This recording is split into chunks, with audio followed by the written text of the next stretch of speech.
Hello friends, so today's video is going to be a list of some books and series that I've decided to DNF after picking up in 2021. This is by no means a worst of list, nor is it me trying to imply that these books are bad and that you shouldn't check them out. I'm actually going to have purchase links for all these in the description bar in case you are interested in reading them. It's just that they, for whatever reason, weren't necessarily for me personally.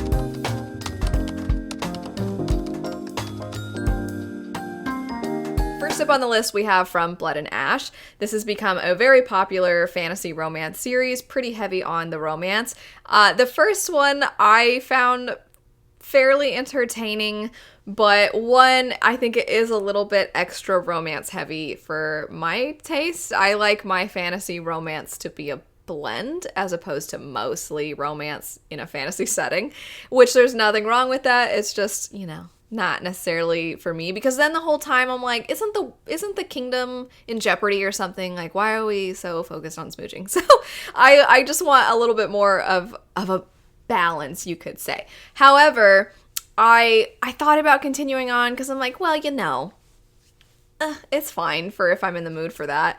And I just don't think I'm going to. I don't think I'm going to keep going. The further the series gets, I think the more it really gets into the romance aspects to it, to the point where everything the characters say, it seems, is relating to something romantic and dirty and things like that.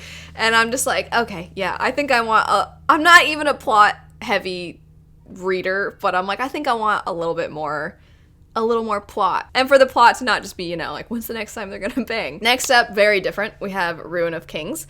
So I would read something else by this author, absolutely. It's just the way that they told this story was very convoluted and very purposefully convoluted. So it's one of those, I'm going to tell you my life story setups, except for you have one character who's going to tell you their life story starting from point A.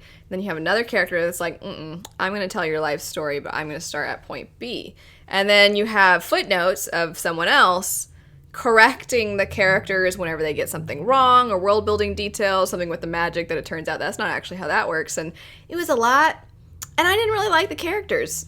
And I didn't think they were poorly written, I just didn't really like them. If you had characters that I'm like, oh my gosh, I would die for them, then maybe I would keep going. But I kind of found the main character a little annoying. Next up, we have Wings of Ebony. So while this is a fantasy story, it's kind of more rooted in our own world and has a contemporary fantasy feel to it. And maybe it's just that contemporary fantasy isn't for me, or maybe it's young adult contemporary fantasy isn't for me. It's not a genre I pick up often, but this particular story follows a girl who, she has some magical roots. However, she has not really had the opportunity to really explore those.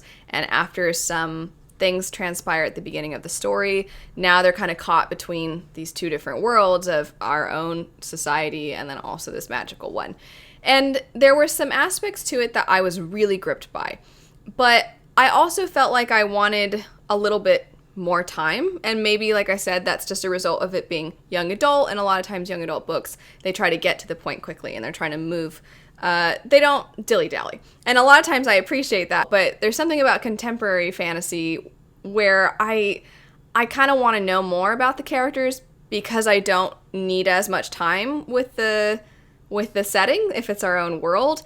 Except for in this case, the fantasy setting actually seemed very fantastical, but we spent hardly any time there, and so it was just kind of I think it was one of those it's not you, it's me kind of situations. I did appreciate some of the themes that were tackled in this story, but just not something I think I'm going to keep going with. Next up, we have The Bone Ships. This is an official, I DNF'd this book. I read Age of Assassins by this same author and quite liked that, and then The Bone Ships writing style is drastically different, and I pretty quickly was like, you know, I don't think this is gonna be for me. Next up, we have Labyrinth Lost. I think there was a time in young adult fantasy for a while where it was very much about plot, and often the amount of time for character relationships to build just wasn't there as much as I would have liked. In this particular one, I think that some of the relationships, I wanted to feel the motivations that the character felt, and sometimes I just didn't. Next up, we have the Gilded Ones. So this is a story that tackles some very, very heavy themes. We have a character living in a society that is very oppressive, and they have to reveal their blood, and if their blood is not fitting of their society's standards, then they are kind of outcasts. Our character ends up not having the kind of blood that she needs to have, but then when you find out what is done with those particular girls, the story takes off from there, and it's actually very tragic and very terrible, but she does find she has an opportunity to gain some power and agency in her own life, and she's kind of trying to relearn what this oppressive society has made her believe about herself. So I appreciated a lot of those things. It was just the last chunk of the book and some of, again, the relationship building in the story. I wanted more of it. I wanted more of the character building bonds with the other individuals that they are surrounded by. So this is a combination of I wanted more time with the characters, more time relationship building, but also I think that the direction the plot went just wasn't really the direction I was hoping it would go. Next up, we have Malice. So I had John Gwynne mentioned in series I'm going to continue, which would be Shadow of the Gods. I very much enjoyed Shadow of the Gods. I also read Malice, and I had picked up its sequel, but ultimately Malice was just not for me. It's definitely playing off of a lot of familiar character types and tropes in fantasy, but I think it's doing it in a way where John Gwynne wants to dive a little bit deeper into these classic things that we're so familiar with. However, there was a lot of points of view, and I really didn't like most of them.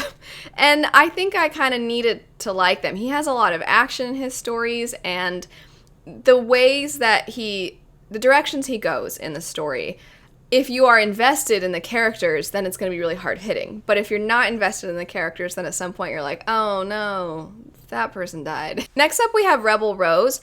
So I actually quite liked this one. It is a what would happen next story following the events after Beauty and the Beast. And the creative thing about this series is that it takes classic fairy tales and it puts them in real moments in history, and in this case it puts the characters from Beauty and the Beast in the French Revolution time. And I was like, that's an amazing premise, and they're going to do that with various different Disney princesses, basically. While overall I did enjoy this story, I liked the way that it approached the discussions of class and poverty and things like that. I think my expectations were a little bit different than what I got, because even though it's French Revolution time, it's almost like the French Revolution's going on over there and hopefully it doesn't come over here. And I was like, oh, I thought it was going to be a little bit more everybody's wanting to kill you, and it's more of like, hopefully they don't. Next up, we have The Martian. This is one where I just DNF'd this book. I did not care for our main character. I know so many people find him so fun, and he's such an engrossing, captivating, entertaining main character, and I was like, he is so immature. I can't stand him. And I mean, I'm sad he's stranded on Mars. That's the setup for the story. I feel bad for the guy. Hope he gets out okay. Next up, we have Half Sick of Shadows. This is another one where I DNF'd the book. So this is not a series. This is just a standalone, and this is a retelling of the Arthurian legend, but from the Lady of Schallat's perspective. It is definitely more of a thematic story, and I just wasn't really connecting with it on the level I was hoping. But I know it hasn't been to a lot of people's liking. I would still definitely recommend it. It might end up being something like what I experienced with the Kingdom of Back, which a lot of people did not connect with, and I absolutely loved. So it could just be that it needs to find its right reader, like anything. Next up, we have the Book of Klee. This is a science fiction story where their society is broken up very much into very small groups of individuals, and we follow a character who is not somebody who is in a position of privilege within his little village, we'll say. And while nobody is outright hateful and terrible to each other, there is definitely a we are the people in charge and you are not sort of feeling that exists within their village. Our character ends up discovering something that would typically allow him to have a little bit more privilege, but then he starts to find out that things are not as they seem. Also, the setting is interesting because it's definitely post-apocalyptic, and you're getting bits and pieces of how society got to this point. And the way that the author incorporates leftover technology is very interesting. And also what has become of plant life is very interesting. But I thought the story was going to be way more rooted in the plant life aspect, which is essentially that plants now crave human blood and flesh. And they have the ability to move to where they want to go. So it's very dangerous to go into a lot of forests. It's very difficult to travel. And I thought that was going to play a bigger role, and it was more of kind of a setting detail, and it was a cool setting detail. But this is another one where I just didn't love the main character, and I am a big character-driven reader, so if I don't love the characters, I often don't end up wanting to continue following them, and that is the case with this one. Next up, we have The Wolf. There was so much about this story that was almost a perfect kind of book for me, but there was just a few things about it that resulted in me not wanting to keep going with the series. So I loved the level of intrigue that we got in this book. And it's funny because I've seen some reviews that seem to get bored with the intrigue portion of the story because there is kind of different parts of the book. And the action aspects of the story were not as interesting to me. So the portion of the story that was very much this particular person is in a position of power and this person wants to take their power, and so what they're willing to do to try to get at each other, I really liked that part. And how they're trying to manage the city that they have power over. Also, it was really fascinating to dive into what it actually takes and all these decisions you have to make and how they affect other individuals. All that I thought was done very well. But I'm sorry to be on repeat. I just didn't really care about the main character all that much. I didn't dislike them. I didn't hate them with a passion or anything like that. I never felt particularly connected to anyone in this story. And so even though I really liked a lot of the intrigue that the author set up, and I would love to try something else by this author, this story, the intrigue kind of relies on me caring about what's going to happen to the characters. And I did. Next up, we have Iron Widow. I really appreciated just how unique the setting of Iron Widow was. It is kind of a blend of science fiction and fantasy, and the way it's been described in the marketing is The Handmaid's Tale meets Pacific Rim. I thought there was so much about it that was so fascinating, and it's kind of this whirlwind story that just right away you are pushed forward, you want to turn the page. Our main character is a bulldozer, you better get out of her way, she is a force to be reckoned with. But I at some point think I just wanted a little bit more. I don't think that this story needs to change at all. And I don't think I liked having a main character that was this ball of rage, but I also like exploring an array of different emotions and characters, and because she's the only character you're really following throughout the story, I was along for the ride, but once the ride stopped, I'm like, that was fun. And then that's kind of, that's sort of how I felt about it. Next up, we have The Queen's Rising. So this is another one that I just ended up DNFing this first book. I made it pretty far into the story, and I am wanting to eventually try something else by this author because I liked their writing. However, this is a story that it has one of those things I was talking about earlier where the relationships between characters would sometimes build very quickly to the point where I didn't feel like I'd earned that connection the way the character had earned the connection. And at the beginning of the story, there are relationships that are already established. And so the beginning of the story was working for me because, okay, I know that this character has known this character for years, or I know this character has cared for this person for a very long time. But at some point, there's a shift in the story, and our character ends up with a lot of new people, and they just kind of immediately have each other's backs, and they immediately are like, we're in this together, and that sort of a feeling. And I'm like, why? You don't really know each other very well. And so I didn't end up feeling as invested as I wanted. These next two are ones that I could see potentially perhaps someday giving another go, but for now they just ended up being DNFs, and that would be the Jasmine Throne and Priory of the Orange Tree. Priory of the Orange Tree is a standalone, and it's a very chunky standalone, but even within the amount I had read, this is going to sound silly, and this is why I say I could see myself picking it up again someday. So Priory of the Orange Tree is not a series, it's just a book I DNF'd. And I was thinking, I just don't feel like I'm going to get everything I want within this one book, because there's so much to the world, and it was very interesting, and there was a decent amount of perspectives, but I just was like, I don't feel like I will be satisfied with the amount of time we get with these characters. So even though I love fantasy standalones, this is one where I was like, I almost feel like I want it to not be a standalone and be a duology or even a trilogy, because some of these things I want to be expanded on. And I could pick it up again someday and then get over that assumption, because maybe I won't even feel that way by the end. And then with the Jasmine Throne, I've mentioned a few times that this is, once again, I did DNF this book, however, this is part of a series. So this is one where it makes sense to the story for the characters to not have all the information when it comes to the magic.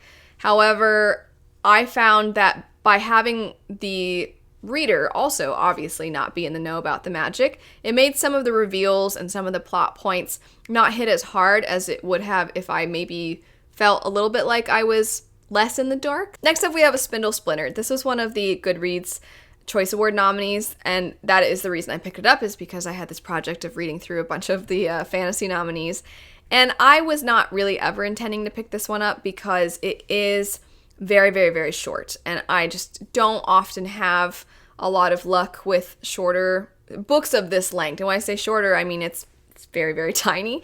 And I appreciated what the author did in such a short amount of time. I think that the way that they write the voice into the characters is very good. However, it's just not enough time for me. And if it's going to continue being that short for each one, I don't think that I'm ever going to really find that it's enough time. Next up, we have Rule of Wolves. I didn't love King of Scars. I loved the first half. I didn't love where the plot went in the second half. And I picked up Rule of Wolves, and I was like, I don't care. I like Grisha a lot. I like Six of Crows a lot. And if I've heard that we might get another Six of Crows book in the future, and I'm assuming that we would need to know the events of Rule of Wolves. And if that is true, then I will just look up a plot summary. But yeah, I didn't like the plot. Next up, we have another one where the book itself I DNF'd, although it does have a sequel, and that would be Fable. The main character in this story has a very tense relationship with her father, who she is trying to seek out after he has abandoned her on this horrible island, and she has lived a very difficult life. But supposedly, if she can find him, then she will have an opportunity that she has been tested for through all these difficult circumstances. And because of that setup, it meant that our main character was in some ways alone, or on her own, I should say. And we didn't really get her interacting with a lot of other people at the beginning. She eventually gets to a point where now she can interact with others. But I just was finding I was not as invested as I wanted. I know I keep using that same phrase, but that's really what it comes down to for a lot of these. Next up, we have Legendborn. This is one where, once again, it's sort of a combination of fantasy and contemporary. And that's why I said at the beginning, this might just not be the genre for me. I do like a lot of what was set up in this. It was kind of a King Arthur retelling, and there's different kinds of magic, and the way that the author ties culture and race and history into the different kinds of magic, I thought was really interesting. But because there's a lot of different kinds of magic in a world where people don't know about the magic, when our character finds out magic exists, it's one of those situations where they just kind of roll with it, and they take in new information very in stride. It's not ever shocking really to them. They're like, what? This exists? Oh, okay. And then they just keep going with things. And it somewhat pulled me out of the story a little bit. And there is a lot going on in this story. And I think I strangely wanted more time to process everything. Not even necessarily me, the reader, but I wanted the characters to take more time to process things. I do really like the way that the author tackled grief in the story. I thought they did that in a very exceptionally good way. However, like I said, there's just aspects of how quickly the characters accept the magic, and also a little bit of this love triangle trope that I wasn't really enjoying, and for those various different reasons. That's why I think the love triangle is going to play a role in the next book a fair amount, and I just don't know that I care to read about it. Last would be Hood. So this is a Robin Hood retelling, and here's the thing. If you told me, do you want a Robin Hood retelling where Robin Hood is super morally gray? I'd be like, that sounds great. And if you're like, do you want a Robin Hood retelling where he's really annoying? I would be like, no. And that's how I felt about this Robin Hood retelling. So our main character, he's very annoying for a while. And then I'm like, oh, he's going to grow. And there's a chunk of time where I'm like, this is where the growing happens. And then he will say something that's just so petulant that I'm like, what are you doing? You're supposed to be getting less obnoxious. And then he did like the most obnoxious thing at the very end of the book. And I'm like, screw you, man. I read this whole book hoping you would get better. And you got worse in some ways. So I just could not stand the main character. And I mean, it's about him. And I will say, I'm not opposed to reading something else by this author because they had other perspectives. And some of the ways that he just writes snobby, villainous characters, I was really enjoying hating those characters. And there were some characters that are just kind of minor. And then I cared a lot about what happened to them. But then there's just this freaking... the Robin Hood character is just a dum-dum. I hated him. So yeah, no, I don't want to read any more about him. I already read a whole book and that was enough. That's it for some books and series that I have DNF'd. That's it. Thanks for watching. I hope you all have a lovely rest of your day. If you're interested in any of these, I'll have them linked down below, and I'll see you all later. Bye.